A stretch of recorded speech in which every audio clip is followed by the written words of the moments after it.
feeling like a shark in a shrimp tank. Big fish, small pond in the shrimp tank. When it's sink or swim, only option is to win. In the murky water, not a thought of giving in.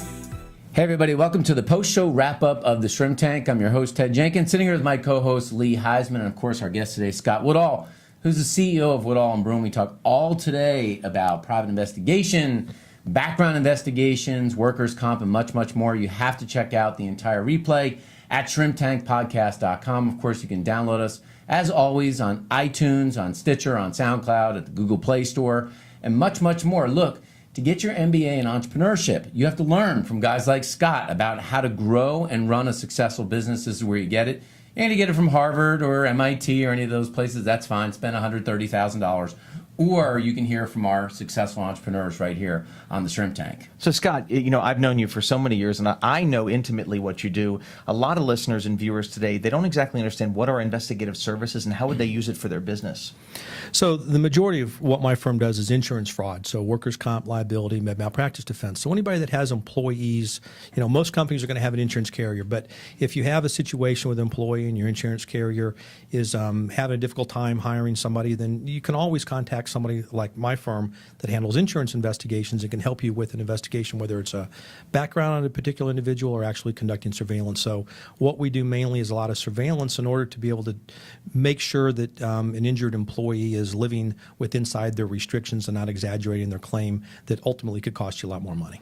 And you mentioned on the program today that, and I just found this is fascinating, because a lot more businesses, for people watching the program today, have more remote employees. And the question is, like, how do we manage that in the culture of growing a business? And you said that there's roughly 7 employees sort of in the home office, and there may be 50 plus employees that are out there in the field. How do you still build corporate culture, company closeness and culture with everyone being so remote? You know, that is very, very tricky and difficult, especially, so I have about 65 employees and we have about 7 of us in the office. So the majority of my investigators, they all work from home and they go out and work cases. My marketing team, they all work from home and go out and see our clients. So it's kind of hard to do that, except what we try to do is we were very close with everybody. My investigators speak on a daily basis with their managers and in the office. We're always giving, additional advice and instruction and communicating on a daily basis. And honestly, my industry has a very, very poor reputation, and the turnover rate inside my industry is very high.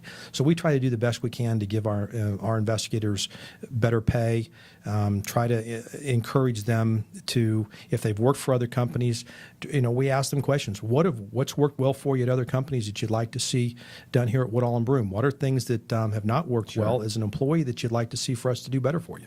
So, Scott, what I found also intriguing is the way that you conduct the culture internally, and I love the theory of you let your staff make the bed they sleep in. Could you elaborate a little bit on how you do it internally? Yeah, sure. So, look, when you hire somebody, they're expected to get along with the boss, and I'm the boss.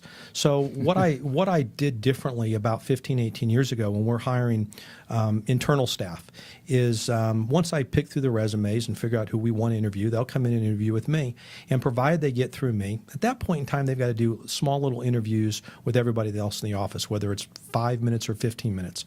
So once they interview with everybody, that individual leaves, and then my office staff comes in the office, and I say, okay, a show of hands, who like Lee? And as long as we get a unanimous yes from everybody, then that's the person I hire. If one person does not raise their hand, then we don't hire that person. I don't ask questions. I don't interrogate them as to the reason why you didn't like Lee. It's just for whatever reason that person didn't get along with him. And look, we've got a very close-knit office. I've got people, my main secretary left a few years ago, retired. She was with us for 17 years. Wow. I have 3 or 4 employees been with the company for over 20, at least 10 that have been with the company for over 15 years. So internally, I have a low turnover rate inside the office as far as administrative staff. And a lot of it is making sure they all work together and can get along. And if at one point in time somebody just doesn't like somebody in an interview process, I just don't hire them. Now, for a business that doesn't have the money to hire an outside service, because you were saying during the show it can be expensive sometimes, and they have to do some basic background check, are there any good websites that they can go to or any places to start to just try and do something, anything out there, or is it most of it just a hunk of junk on the internet? You know, this wasn't a pre-question that we had, but I'm going to tell you a quick story. I love it. A couple of years. So most of the stuff that you see online, you can't. There is no way that you can have any knowledge of where that information is accurate. So a couple of years ago. My wife comes home and she says, "You're not going to believe this."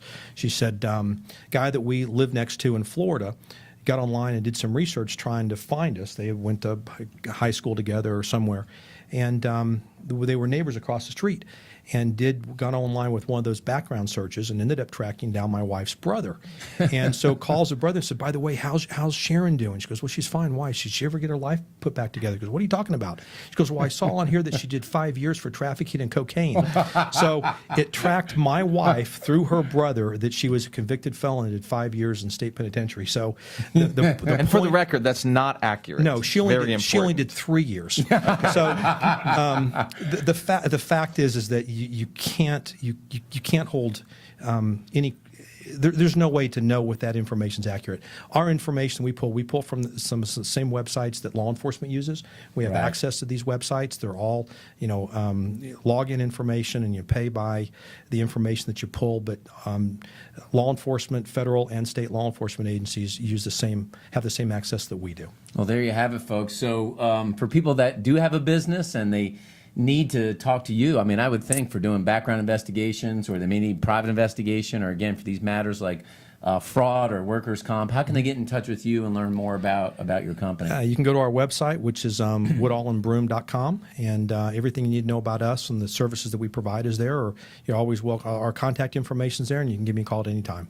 Well, it's really interesting stuff. I remember seeing the movie one time. I think it was Joe Friday that said, "Just the facts, ma'am." And, Just the facts. The reality is you aren't always going to be able to get the facts in your business. And so it's sometimes that you can pay now or you can pay later. And getting that person to do that investigative services for you might just save you a lot of money down the road. And that is your post-show wrap-up of the Shrimp Tank.